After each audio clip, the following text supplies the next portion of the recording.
गुरु प्यारी सात संगत जी, प्यार भरी राधा स्वामी जी। सात संगत जी, आज की वीडियो को पूरा ज़रूर देखिए। अगर वीडियो अच्छी लगती है तो वीडियो को ज़रूर लाइक और चैनल को सब्सक्राइब करना मत भूलिए। सात संगत जी, जैसा कि आपको पता है, जब कोई सत्संगी होता है तो वह बाबा जी पर बहुत ज़्यादा विश्वास करता है, क्योंकि बाबा जी हमेशा ही अपने सत्संगियों के विश्वास पर खड़ा उतरते हैं और कभी भी उन्हें निराश नहीं करते। जो भी सत्संगी बाबा जी से सच्चे मन से प्रेम करता है, बाबा जी भी हमेशा उनके अंग संग रहते हैं। तो गुरु प्यारी सात संगत जी, आज की जो साखी है वह एक सत्संगी बीबी की साखी है, जो डेरे में सेवा करती थी और डेरे में ही रहती थी। कुछ समय पहले जब उसकी तबीयत ख़राब रहने लगी तो वह बाबा जी से कहती है कि बाबा जी, मेरी तबीयत अब ठीक नहीं रहती, मेरा शरीर अब सेवा के काबिल नहीं है, मुझे अपने घर जाना चाहिए। बाबा जी कहते हैं, बेटा इतने साल तुमने सेवा की है, भला अब हम तुम्हें जो है अपने घर कैसे जाने देंगे। तो वो कहती है कि बाबा जी, ये जो है मेरे लिए अब सही नहीं है। जब तक मेरा शरीर मानता था मैं सेवा करती थी। बाबा जी कहते हैं, बेटा तुमने इतने साल सेवा की है, अब हमारी बारी है तुम्हारी सेवा के लिए। तो वो कहती है, नहीं बाबा जी, ऐसा नहीं हो सकता, भला मैं अपने गुरुओं से सेवा कैसे करा सकती हूँ, और इस घर ने तो मुझे सब कुछ दिया है। तो बाबा जी कहते हैं, बेटा, तो वो कहती है, बाप मैं आपसे एक ही वादा मांगती हूँ। तो बाबा जी कहते हैं, बेटा कौन सा वादा चाहिए तुमसे। वो कहती है कि बाबा जी, आप मेरे बाप के जैसे हैं और मैं यही चाहती हूँ, हर बेटी यही चाहती हूँ कि जब भी मेरी मौत हो तो आप मेरे लिए कफन लेकर आएँ। बाबा जी कहते हैं, बेटा ऐसी बातें नहीं करते। तो एक बेटी जब अपने बाप के सामने ऐसी बातें करती हैं तो उन्हें अच्छा नहीं लगता। तो वो कहती है कि बाबा जी, ये तो कि सबके साथ होगा, एक ना एक दिन सबको मौत तो आएगी। तो बाबा जी कहते हैं, तो बेटा कहती है, बाबा जी मैंने तो मरना है एक दिन। बाबा जी कहते हैं, बेटा मरना तो सबने है, लेकिन ऐसी बातें मत करो। तो वो कहती है, बाबा जी आप ही तो कहते हैं कि सबने एक दिन जाना है और मैं भी जाऊंगी, और इससे बड़ी सौभाग्य की क्या बात होगी कि मैं अपने पिता के हाथों से कफन डला कर जाऊँ। तो बाबा जी कहते हैं, बेटा ऐसी बातें बिल्कुल नहीं करते, आप इस बात की चिंता मत कीजिए, आप तो सिर्फ भजन सिमरन पर ध्यान दीजिए। तो वो कहती है कि बाबा जी, मुझे आप पर बहुत ज़्यादा विश्वास है, अपने आप से भी ज़्यादा विश्वास है, आप जिसके साथ जो वादा करते हैं वह निभाते हैं। बाबा जी कहते हैं, बेटा ये तो सृष्टि का नियम है। तो वो कहती है कि बाबा जी अब जो है मुझे चलना चाहिए। बाबा जी कहते हैं, बेटा मैं तो नहीं चाहता कि तू जाए, लेकिन तू मेरी बात मान ही नहीं रही। तब वो कहती है कि बाबा जी इसके अलावा कोई और हल भी नहीं है। तब बाबा जी कहते हैं, बेटा किसी बात की चिंता मत करो, अगर तुम्हें किसी भी चीज़ की ज़रूरत पड़े तो मुझे एक बार कह देना, मैं हाजिर हो जाऊंगा। तो वो कहती है, बाबा जी आपके होते हुए मुझे आज तक किसी चीज़ की ज़रूरत पड़ी है। बाबा जी कहते हैं, बेटा ऐसे ही दिल खुश रखा करो, सब कुछ दुनिया में ठीक हो जाएगा और किसी प्रकार की चिंता मत करो, मैं हमेशा तुम्हारे साथ हूँ। तो वो कहती है, बाबा जी बस मुझे आपसे यही वादा चाहिए था। और इतना कहकर वह बीबी वहाँ से चली गई, अपने घर जाती है। घर में उसके बहू बेटी होते हैं और बेटा भी होता है, और वह अपनी माँ को देखकर खुश हो जाते हैं और कहते हैं कि माँ आप इतने दिनों बाद आई हो। तो वो कहती है कि मेरी तबीयत ठीक नहीं थी और इसीलिए मैं आई हूँ ताकि मेरी तबीयत जो है ठीक हो सके, मैं थोड़ा सा आराम करना चाहती थी। तो उसके बेटा कहता है कि माँ हम तो पहले ही आपको काफ़ी सालों से कह रहे हैं कि आप अब बुज़ुर्ग हो गई हैं, अब आप घर पर रहकर ही भजन सिमरन किया कर। तो वो कहती है हाँ हाँ बेटा, अब मैं घर पर ही रहूँगी, बाबा जी से भी परमिशन लेकर आई हूँ। ये बातें सुनकर उसका बेटा कहता है लगता है माँ आपकी तबीयत कुछ ज़्यादा ही नहीं ठीक, मैं डॉक्टर को बुलाकर लाता हूँ। उसकी माँ कहती है बेटा मेरी तबीयत अब पहले से ज़्यादा ठीक है, तुम ऐसा करो कि मुझे थोड़ी देर के लिए आराम की ज़रूरत है। तो उसका बेटा कहता है माँ इस बात की आप चिंता मत कीजिए, आप बिल्कुल आराम कीजिए, जिस चीज़ की आपको ज़रूरत पड़ेगी आप सिर्फ हमें कह देना। तो कहती है बेटा तुम्हारे रहते हुए मुझे किस चीज़ की ज़रूरत है। तो वह अपने बेटे को अपने पास बैठने को कहती है। उसका बेटा कहता है कि माँ क्या आपको किसी चीज़ की ज़रूरत है। तो वो कहती है कि बेटा मुझे किसी चीज़ की ज़रूरत नहीं है, बस मैं यही चाहती हूँ कि मैंने बाबा जी से एक वादा लिया है। तो वो कहता है बेटा माँ कैसा वादा। तो वो कहती है अगर मैं मर जाऊँ, जब तक बाबा जी कफन न भेजे तब तक मेरी चिता को आग मत लगाना। तो वो कहती है बेटा कि माँ आपको ऐसा क्यों कह रही हैं, आप तो बिल्कुल ठीक है। तो वो कहती है बेटा मेरी कुछ दिनों से तबीयत काफ़ी ज़्यादा ठीक नहीं लग रही और मेरे मन में ऐसा लग रहा है कि मैंने चले जाना है। तो उसका बेटा कहता है कि माँ आप इतने दिनों बाद आई हैं और आप ऐसी बातें कर रही हैं, आपने कहीं नहीं जाना।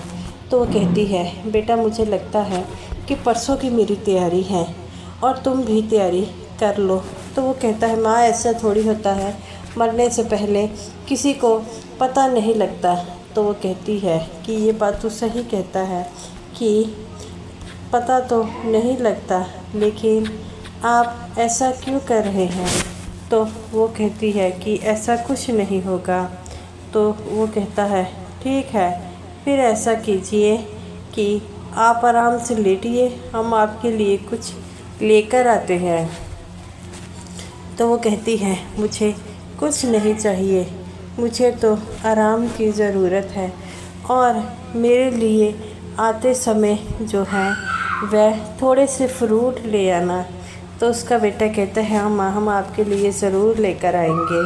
और वह चला जाता है, घर आता है, उसकी माँ रोटी खाती है और भजन सिमरन पर बैठ जाती है। जब बेटा रात को देखने आता है तब भी उसकी माँ भजन सिमरन में बैठती है। सुबह जब उठता है तो अपनी माँ को कहता है कि माँ आप भजन सिमरन पर बैठी थी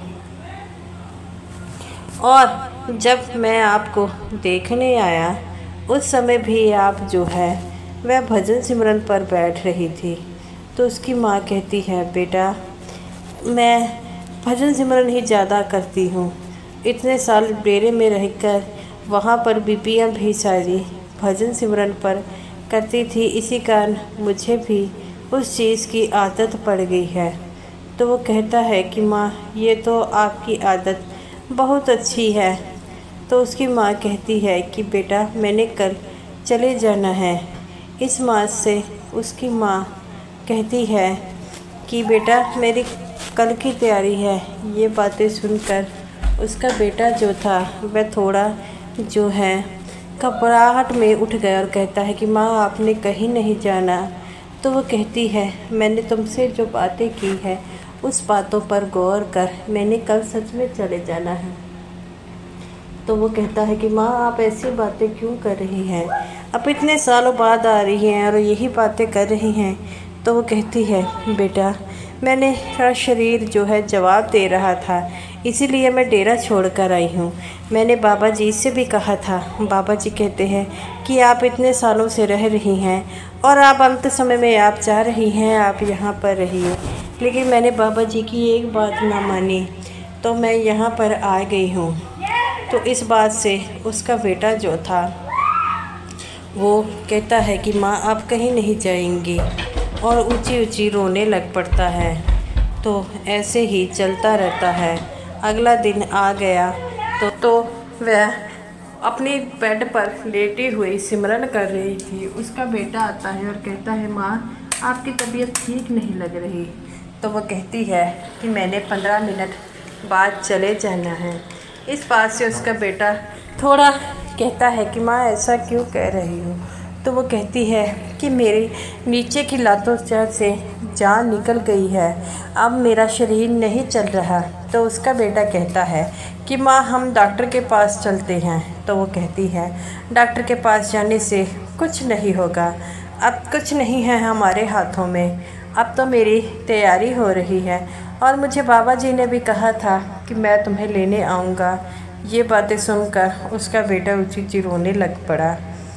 वह कहती है कि तू क्यों रो रहा है, मैंने जाना है, तुम्हें तो खुश होना चाहिए कि मुझे बाबा जी सचखंड लेकर जाएंगे। तो वो कहता है कि माँ आप सिर्फ आकर हमारे साथ 2 ही दिन रही हैं और आप ऐसी बातें कर रही है। तो वो कहती है कि मैंने सच में चले जाना है।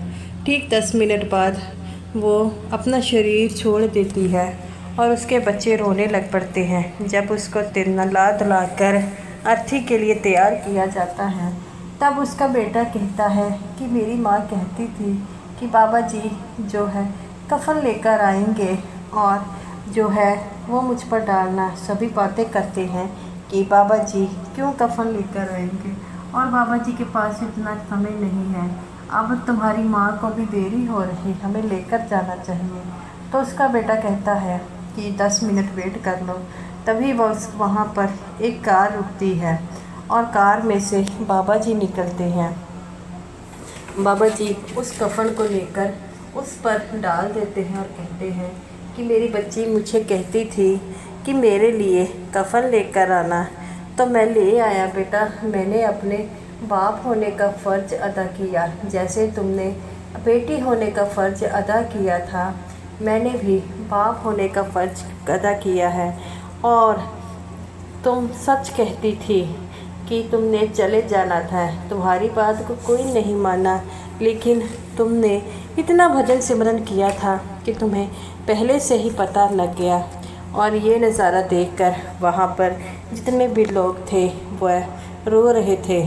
और उसका बेटा बाबा जी के पास आता है और कहता है कि बाबा जी आपने जो वादा किया था आपने वो पूरा किया है। मेरी माँ कहती थी कि बाबा जी कफन लेकर आएंगे, आप सच में लेकर आए हैं। ये बातें सुनकर बाबा जी कहते हैं बेटा जो उम्मीद लगाता है, जो मुझ पर विश्वास करता है, मैं भी उसके विश्वास पर खड़ा उतरता हूँ, ऐसे ही हैं बाबा जी। तो पापा जी कहते हैं बेटा अब मुझे चलना चाहिए, इससे पहले जहाँ पर ज़्यादा रश हो। तो उसका बेटा कहता है मेरी माँ ने इतने साल सेवा की है और वह हमेशा यही कहती थी कि मेरा जीवन बाबा जी के लिए है और आपको अपना वह बाप मानती थी, आपने भी बाप होने के पूरे फ़र्ज़ अदा किए हैं। बाबा जी कहते हैं बेटा कौन बाप ये देखेगा कि उसकी बेटी की ऐसे अर्थी निकल रही है। जब ये बात करती थी तो मैं इसे यही करता था, लेकिन सृष्टि का नियम है कि सबने एक ना एक दिन जाना है।